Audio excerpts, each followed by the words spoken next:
Hey, campfire crew, let's get it on.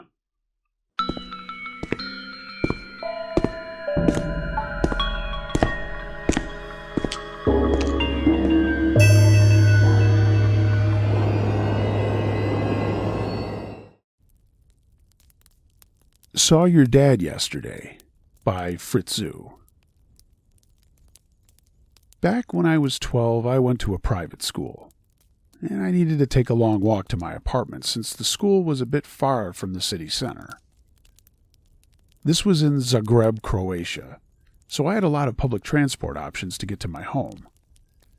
My usual routine was to get on the bus at the station in front of my school all the way down to the main street, then take a tram to a public park and walk the rest of the way home. Our school had a double timetable where one week we went to school in the morning and the other week we had classes in the afternoon. This happened during one of my afternoon weeks. I was walking out of school with a few classmates since we all got on the bus to the main street. The rest of my classmates were picked up by their parents. When we got on the bus, there were a few empty seats, so I took a seat in front with a balding, middle-aged man who was wearing slightly dirty clothes. It was my mistake for sitting there. As soon as I sat down, he started staring at me, like staring with a cold look in his eyes. Feeling uncomfortable, I took a book out of my bag and started reading. I would have used my phone if I could, but it was dead since I had forgotten to charge it before I left the house that day. The guy didn't stop staring at me the whole bus ride, to the point where I couldn't even concentrate on my book. But I refused to put it down because I was scared. I would have mentioned something to my classmates, but we were all spread out on the bus, and I was too scared to move. I don't know why, but I didn't want this guy to see that I was scared, thinking that maybe that would deter him. Or maybe I thought he was just staring at me for some stupid reason. When we finally got to our stop, my classmates and I all got off, and some of us headed to the tram station, while others walked away to their houses. The guy who was staring at me also got off with us, and he started tailing us while keeping a fair distance. I told one of my friends about it, but urged him to not look back, thinking that ignoring him would be the best option. When we got to the station, different people got on different trams since each of them had a different route. I needed to take the tram number 2, and so did my friend. We waited for it to arrive, and the guy was somewhere to our right, but we refused to look at him. When our tram arrived, my friend and I got on, but so did the creepy guy. When I arrived at my stop, I tried to quietly encourage my friend to get off with me just in case. But then we saw the guy get off himself first and started heading into the park opposite where I needed to go. He probably overheard us talking, since there were barely any people on the tram at that time. It was around 9 p.m. But I didn't think of that, so I had thought it had all been a misunderstanding. When I got off and the tram sped away to the next station, I started walking home. It was a short distance and would have taken about 5 minutes. Then I noticed someone following me. I immediately knew it was the same guy again, so I picked up my pace and walked to my apartment. As I turned a corner into the alley that housed my apartment, the guy was closer. I got to my building and buzzed my mom on the intercom, and I wished she would hurry up. But in the end, the guy managed to catch up with me. I could smell a stench coming off of him as he started talking. "Hey, how you been, buddy? I saw your dad yesterday, and he told me all about how you were getting on in that new school of yours." That's when I immediately knew he was lying. My dad had been away on work-related business for months and hadn't returned home in that time once. I didn't know what to do, so I just stood there quietly staring at this guy.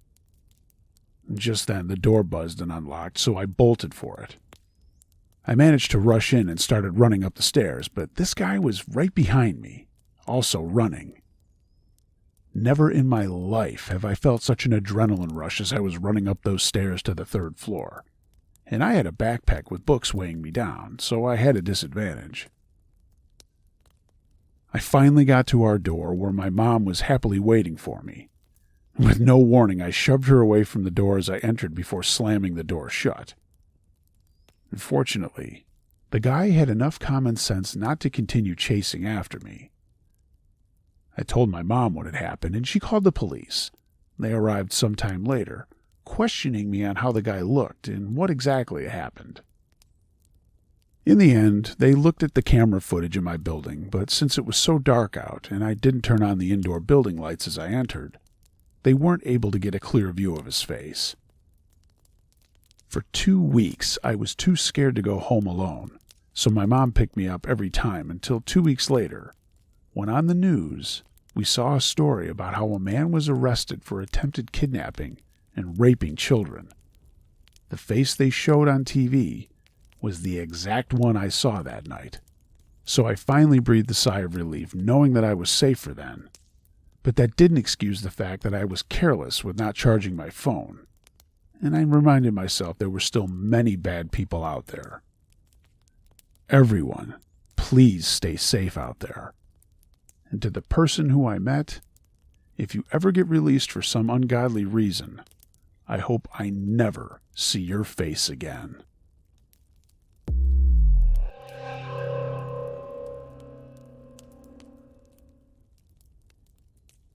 Deeply Unsettling Tunnel by Over Narwhal. Me and my friends, a 15-year-old male, 15-year-old male, and a 14-year-old male, found a tunnel on the side of a hill one night. It had a grate on it, but part of it was broken off so we could go down there.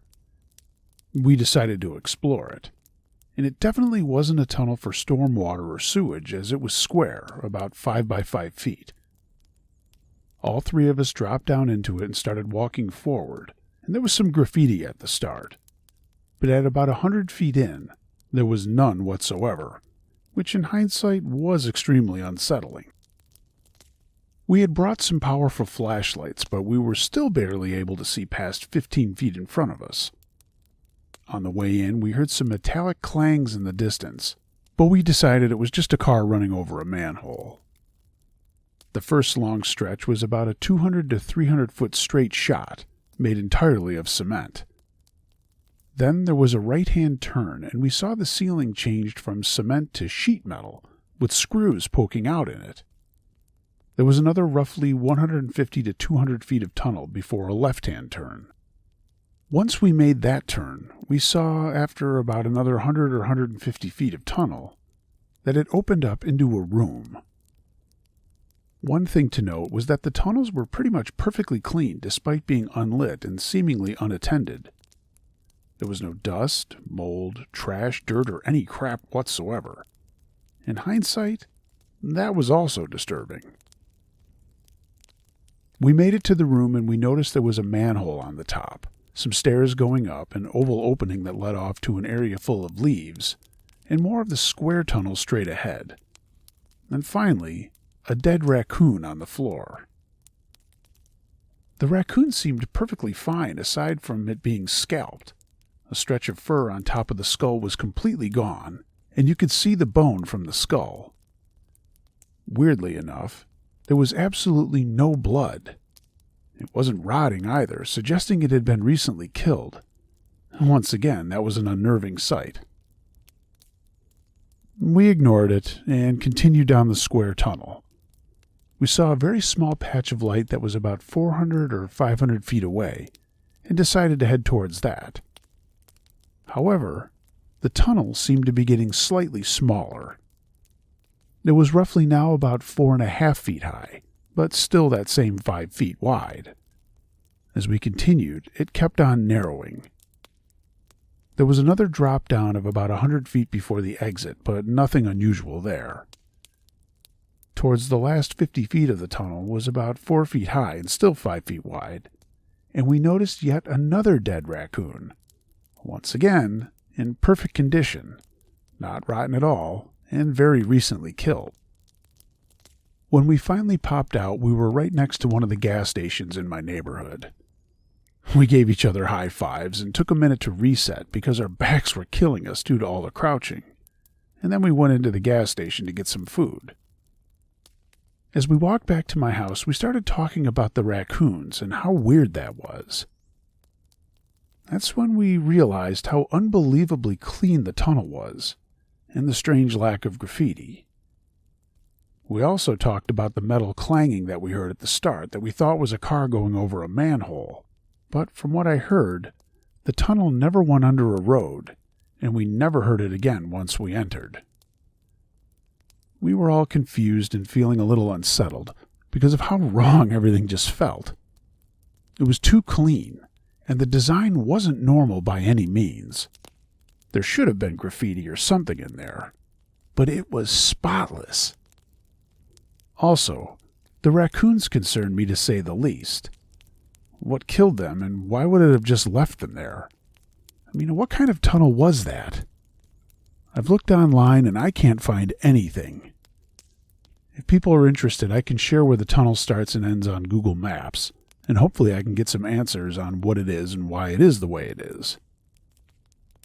Today, me and one other friend returned, armed with a full outfit of the most powerful flashlights we could find, and descended into the tunnel. On the way in, everything was like it was the day before. Very dark, almost no graffiti, and oddly clean. We reached the first open area where the dead raccoon was. However, something was different. The raccoon was in a completely different position, roughly 5 feet from where it had been prior, and it was even more scalped than it was the day before. Instead of just a strip of fur removed, all the fur on the top of its head was missing. Other than that, it was still untouched and still not rotten. No stench whatsoever. We didn't end up going into the oval opening off to the side this time. Maybe next time we go down there we'll explore that. We took some pictures and continued down the final, very long stretch. We were about 500 feet from the exit when we noticed the other dead raccoon was lying there against the wall. The day before, it was only 25 or 50 feet from the exit. I mean, something or someone had dragged it deeper into the tunnel. But once again, it didn't look like it had been touched and wasn't rotten at all. Then we heard some sounds coming from behind us, which was probably wind. But in the tunnel, it sounded like a low, deep hum or growl. We were already scared, so we just went through the final stretch as fast as possible. I don't know why the raccoons were repositioned, or how they hadn't gone rotten yet. We plan on exploring this tunnel more, and we'll try to find some more info on it.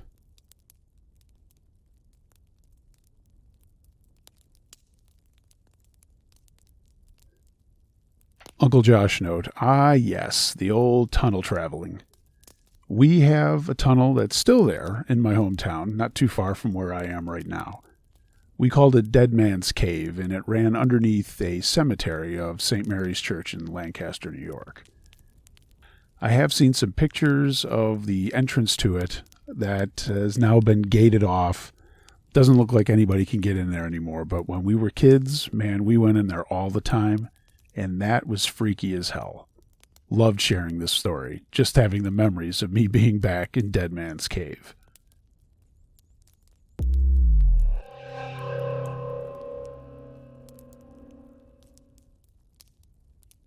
Limbo by Tom or Jimmy. It was November 30th, 1998, and I was 18 at the time.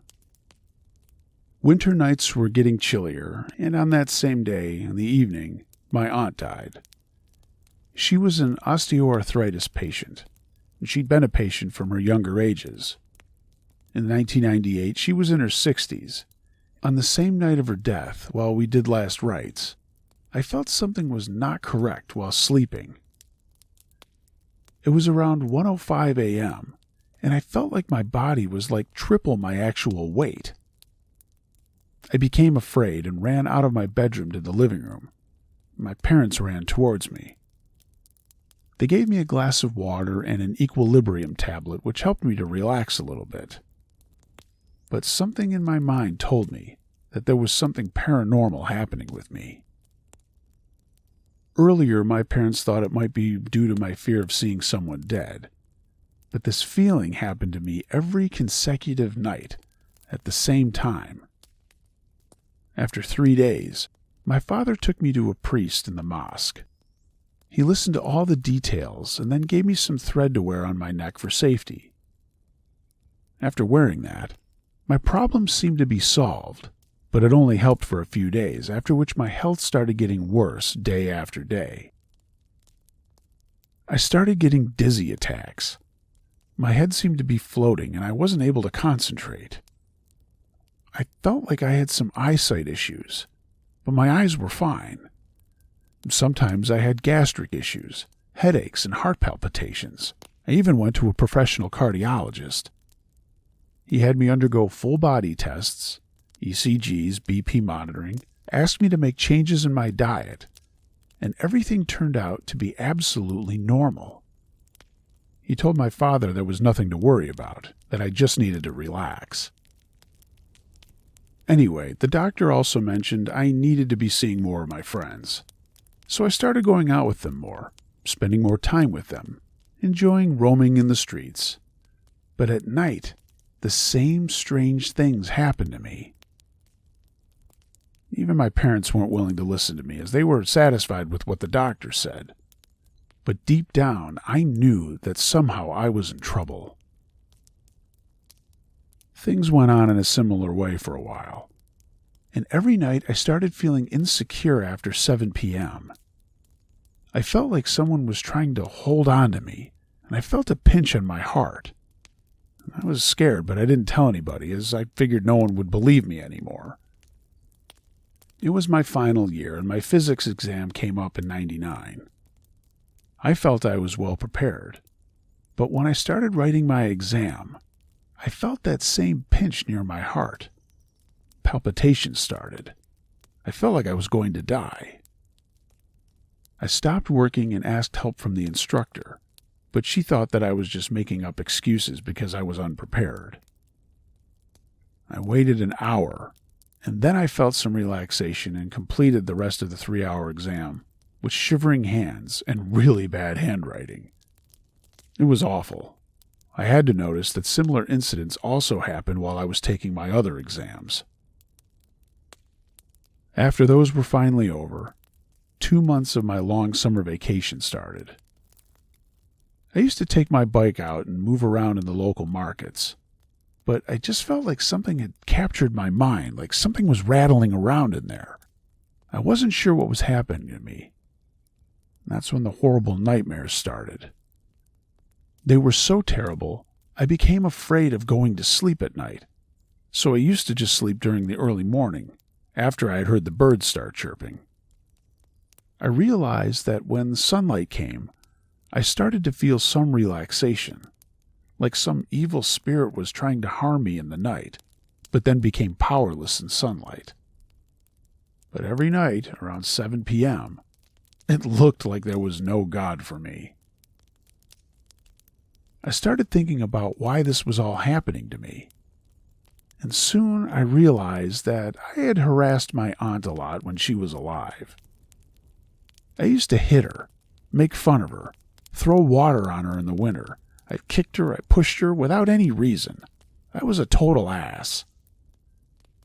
I used to see my parents treating her poorly, and I followed suit.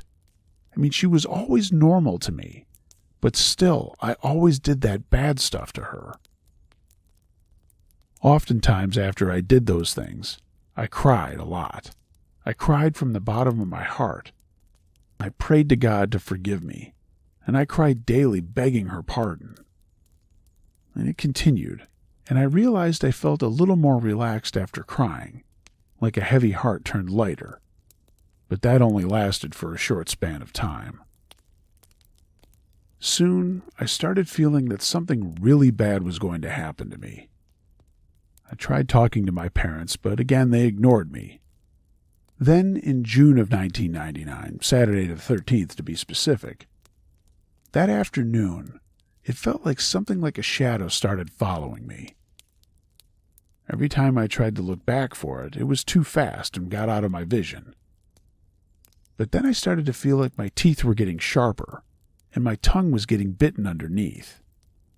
It was horrifying and painful, and I just knew that something was going to happen, but I kept on ignoring those feelings.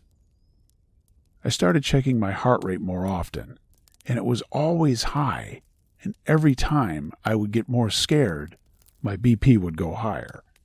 I suppose that's normal. That night, at 1:05 a.m., I felt some spirits enter inside of me. I was trying to speak, but was unable to. I felt like I couldn't move, and it took all the energy I had in me to push myself up from my bed. I found my voice and started shouting, "Dad! Dad, please save me! Dad, save me!" I felt like I was about to die. My voice had changed. It sounded like 4 or 5 different voices were coming from inside of me. I was shouting in those same voices for help. My body became so heavy and hard to move that I crashed to the floor. The voices that were shouting out for me, as I cried for help, woke up the entire neighborhood. Whatever had gotten inside of me was enjoying what was happening to me. Later, even my father confirmed that the voices I was making were not my own and were 4 or 5 different voices he had never heard before. My father did run into the room. He managed to hold my arms and shoulders tight, now realizing that something terrifying was happening to me. My mother came in and fainted right away. My dad attended to her as I lay there, but as soon as she woke up from her faint, she saw me writhing on the ground and fainted again. It was as if I was fighting inside with these spirits, and all the while this was happening, I thought this was it. This is death, and I started giving up. My body went ice cold, and I just lay there, looking up at my father and mother. They began to speak to me, but it sounded like their voices were a mile away. They were telling me to ask for God's help, to somehow say His name, seek His shield, that He would protect me. I tried with all my might to start saying His name, but the same voices kept coming out, preventing me from bringing God's name out. Suddenly, for 1 second, I did utter God's name, and the voices stopped, but my condition remained the same. I was ice cold, and it was like I was almost dead. My parents stayed with me through the night, and in the morning when the sunlight came, I started to get some of my energy back, and I was able to sit up. My father asked me if I could walk, and I said yes, and he said we immediately needed to go to a priest in our neighborhood. But as soon as I got to my feet, I found that I couldn't walk. I had no energy in my body. My dad scooped me up and held me tight, supported me, and helped me get to the priest who lived in our neighborhood. The priest was already aware about my condition, as he had actually heard the voices that were coming from inside me as I screamed throughout the night. He took one look at me, looked at my father, and said that I was in some sort of possession, and there were actually more than 2 or 3 things in me. He said prayers over me, gave me some holy water to drink, and that all took about an hour. And strangely, I started to feel okay. The priest at that point reached for my hand and found that my body was still completely cold. He still believed there was a possession going on. He told my father that I needed to immediately go to an emergency room, and my dad took me to the doctor's. The doctor there examined me, gave me a dopamine injection so that I could sleep. He kept me in observation for most of the day, and he examined me again, and then told us that we could leave as everything seemed normal. We asked to discuss the matter with a senior doctor, and I told the senior doctor all the things that had been happening to me, but he just laughed aloud. He told me that I was young, and people like me in my teens were always going to great lengths to get attention, My soul was badly hurt after listening to this doctor. And I felt angry, wanting to just beat this guy. But I was helpless. I couldn't do anything. I was discharged from the hospital, and my father took me to another priest in our neighborhood, one the other priest had recommended. He knew more about possessions and evil. He listened to my story and my father. He examined the whole matter and gave me some holy water, then wrote down some holy verses that I was to repeat every chance that I could. He also gave me some other blessed food and things to drink, and some objects and relics to place at my home. Things didn't change for almost 1 year and 5 months. Every time that I felt like I was getting better, the voices would come back, my temperature would drop, and I would feel like I was dying. Summer vacation finished, and things were still not looking good for me. I started forgetting things. My memory got so weak, I wasn't able to sleep at nights either, due to the fear that these things were just going to keep happening. My neighbors started making fun of me. People started talking about me whenever they saw me, and I was terribly embarrassed. My horrible nightmares continued, and I kept trying to sleep in the early morning when the sunlight came. My whole life was going down the drain. I found out that I had only scored passing marks in my academics, and my ranking in school fell behind. I felt like I was surviving, but at the same time, I felt like a dead man walking. My health problems continued to bother me. Due to this tension, anxiety, and stress, I started to suffer from panic attacks, a higher blood pressure that wouldn't come down with medicine, and out of nowhere, I started to have a high cholesterol problem. The doctor told me all of this was happening due to fear and anxiety.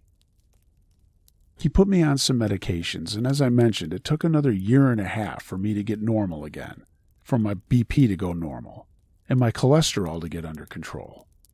But the panic attacks continued the entire time. Due to my low academic scores, I wasn't able to get admission into some schools that I was trying to get into.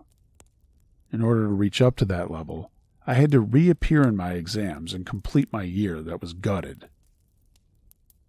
Finally, in 2002, I got admission into a school, and then with a very slow pace of life, things started to turn normal. Things were tough. Very tough. People in my neighborhood shunned me. What was I supposed to say to the people that I was going to work with? I knew they would think I was psycho, or treat me as mental. I knew they'd laugh at me. And how can you explain it to science? The doctors laughed at me too. For a while I was resentful against my parents who didn't believe me right away. I'm thankful that they finally did. Anyway, things got back to normal, and I don't know how or why I survived. I'm not sure why God saved me. People during their teen years usually enjoy life. They start off on their career path. They've got lots of friends. But all that time, I was fighting with life and death. And the problems that I was dealing with, I couldn't explain to anyone. No one seemed to understand. We all enjoy horror movies on the silver screen. We always think it's just happening there and it's not going to ever happen to us. Or if we do see people struggling, we think they're mentally sick or are just looking for attention. In my case, it wasn't like that. If karma's a bitch and it's real, well, then it's my story. I realized that my sins committed in my teenage years, whether intentional or not, were hurting me in the long run. My deeds hurt someone so badly, and when she passed on, I began to reap what I had sown. There's a universal truth, no matter if anyone believes it or not, and even science finds it true. For every action, there's an equal and opposite reaction. If we throw a ball up towards the sky, it will return back to us.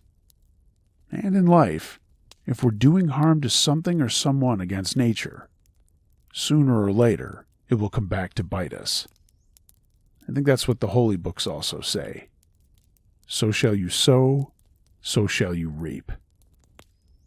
During that period of my life, I learned those lessons pretty harshly, and I guess that my teacher was death itself, who taught me, and hence I'm never going to forget that lesson.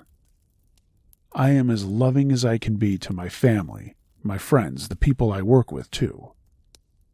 I've also become extremely tolerant of others. I'm willing to believe them when I know others probably won't. The whole point of my story is, man, we have to be willing to pay for our deeds. This is my real-life experience. It's been 20 years since this happened, but I still remember it like it happened yesterday, and I hope I never forget the pain that I went through, and I pray that no one else ever will.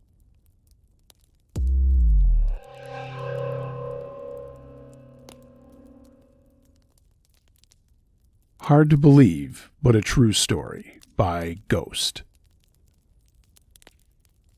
So, for context, this happened in 2022 when I was 16. My mom and I started to do a lot of spiritual stuff and communicating with spirits and even studied some magic because we had to deal with evil spirits and entities and demons a few times. This story is one of those times. It was late at night and obviously dark out.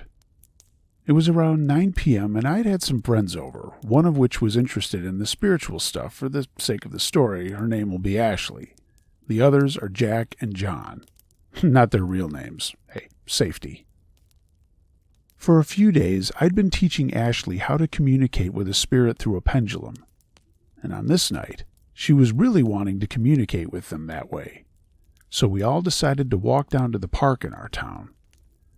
It was cold, and the night had this weird feeling that I can only explain as the feeling of being watched and followed.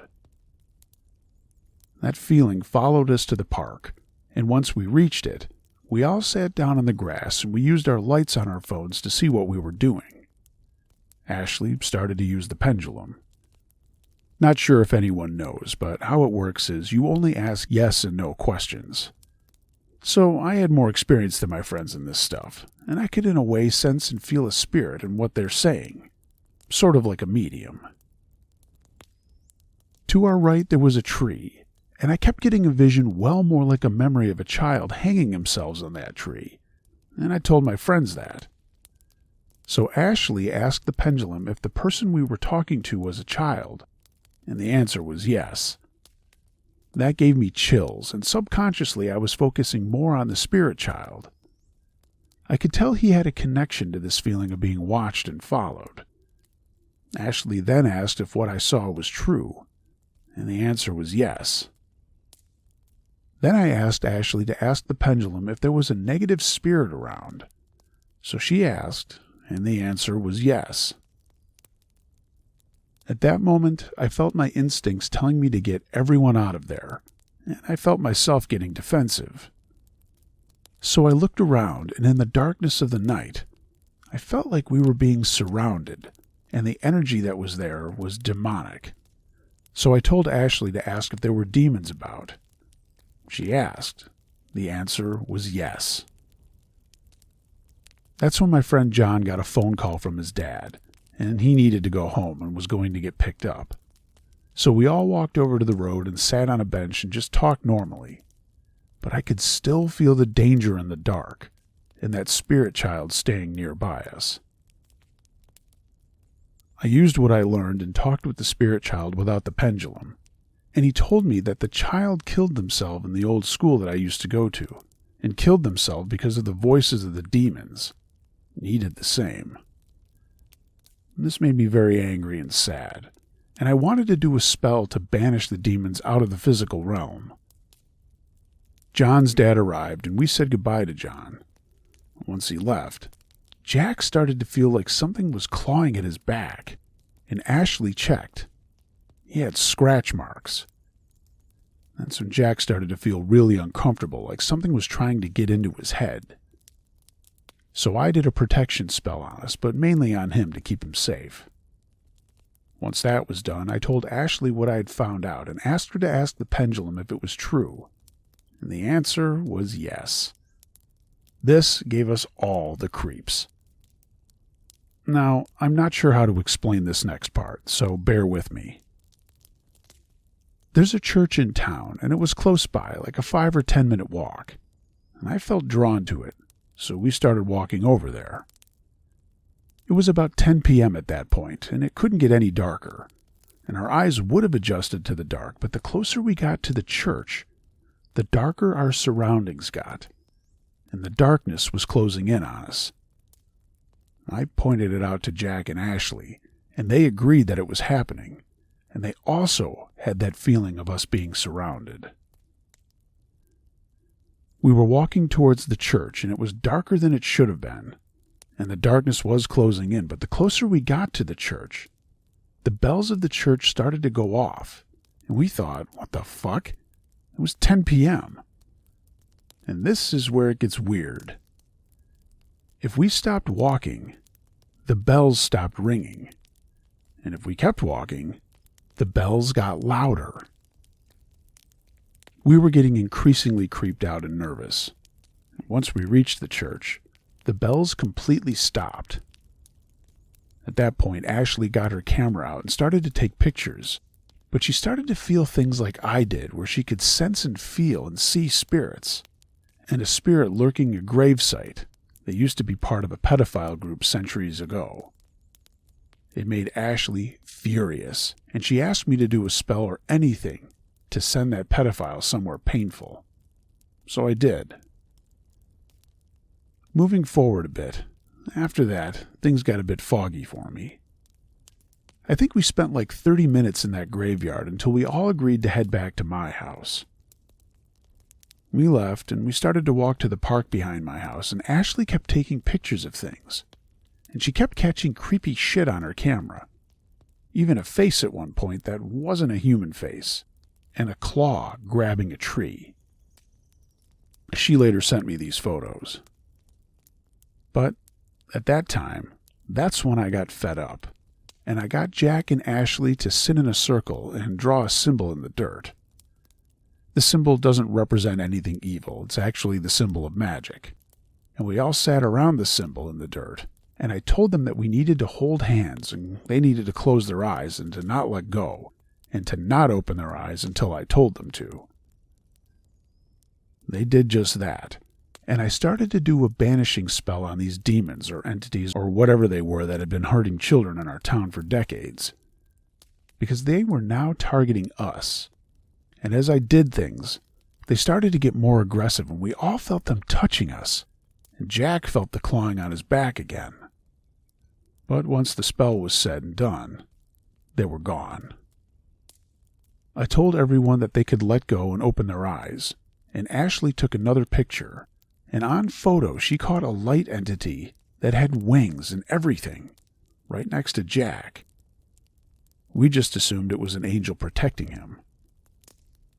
After all of this, we went back to my house, and I explained it all to my mom, and my friends went home. I know this sounds like a creepypasta, and no one will believe it, and that's okay. You don't have to. I just had to get this off my chest. It's been playing on my mind a lot over these last few days.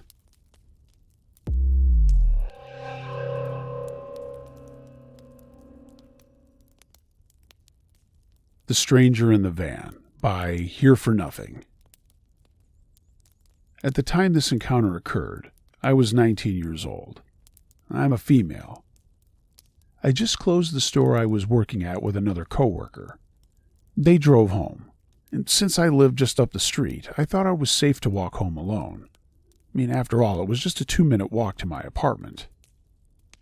The apartment I lived in had an auto shop below the building which my uncle owned. And that's important, trust me.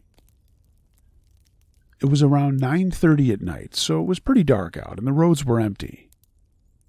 Not even 10 seconds after I walked across the street, a dark blue minivan pulled up beside me out of nowhere. It kind of startled me, so I looked at the driver in confusion. I was carrying some bags of stuff I had brought from work, and the guy driving the van noticed and asked if I needed a ride. I kindly declined his offer and just told him that I lived a few minutes away, and continued walking.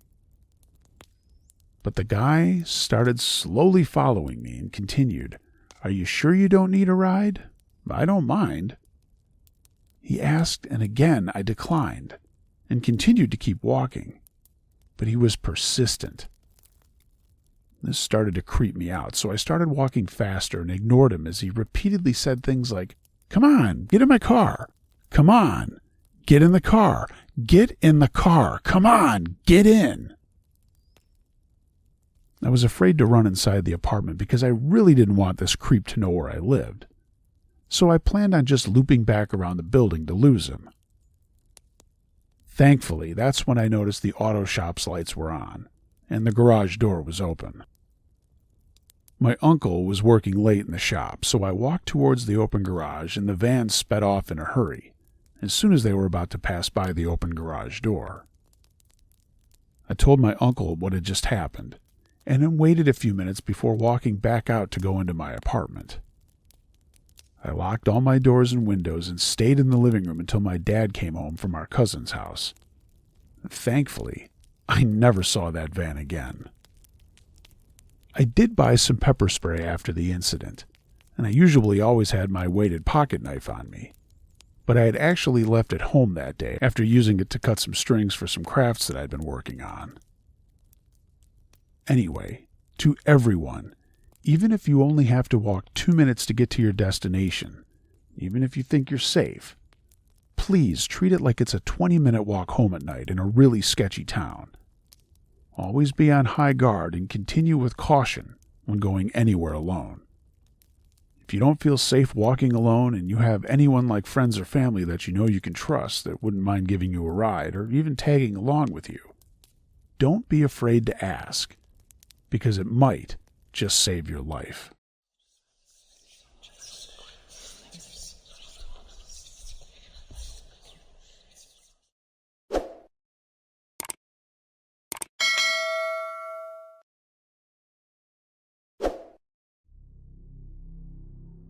Hey gang, thanks for listening to this episode of Uncle Josh's True Scary Stories. If you have a true scary story of any nature that you'd like to hear narrated on this channel, email it to me. Send it to unclejosh.truescarystories@gmail.com. I read them all. If you liked what you heard in this episode, please give this video a thumbs up and leave a comment down below. I'd love to know what you thought of the stories. Follow me on social media. And if you'd like to support the channel even further, find a link to my Patreon page in the description. And of course, consider getting some Uncle Josh and Campfire Crew merchandise. A link to my TeePublic storefront is in the description as well. Everyone, be excellent to each other. And until next time, be wary of things that go bump in the night. It could be anything. A ghost, a monster, or the guy next door.